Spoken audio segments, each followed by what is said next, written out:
So the arrays that remain to be discussed are Foreach, find, and findIndex. We'll explore how to use these methods and what they output. I'll begin with the declaration of a constant, fruits, as a string, and add some fruit values to it. Next, I'll console.log it and run the node index.js file. I see the result as an array, but I want it in the form of a function. To achieve this, we'll use the Foreach method. We'll create a function using our fruits and arrow notation, then console.log it. There is an error here due to missing parentheses. So as soon as I run node index.js, I can see apple, banana, and mango displayed as a simple function, unlike the array format above. Alright, so moving on, we have find and findIndex. If I want to find a value in an array, I'll use find. So let's consider a number array. Using this array, I want to find the maximum number. While the reduce method can also serve this purpose, find is more suitable when you're looking for a specific number.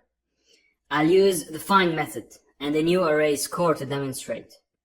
Let high score equals score.find, parenthesis, score, arrow, score greater than 500, allows me to find values greater than 500. When I console.log it, I get 741, which is the first number above 500.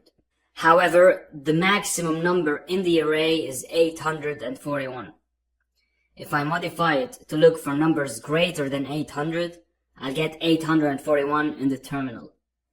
The find method is practical when you need to select specific values, such as ages or ranks, or when setting product prices within a specific range, like finding prices between 500 and 2000, with a user preference of 1000. Find helps narrow down your choices. Now, if I want to find the index of a particular value, say 841, I can copy the array, add high score index, and change find to findIndex. All other code remains the same. With findIndex, it won't display the price, but it will give me the index.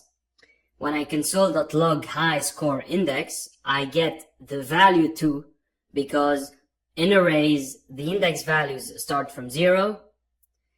Okay, so 0, 1, and 2 correspond to the index positions, and I found the value 2 in my result.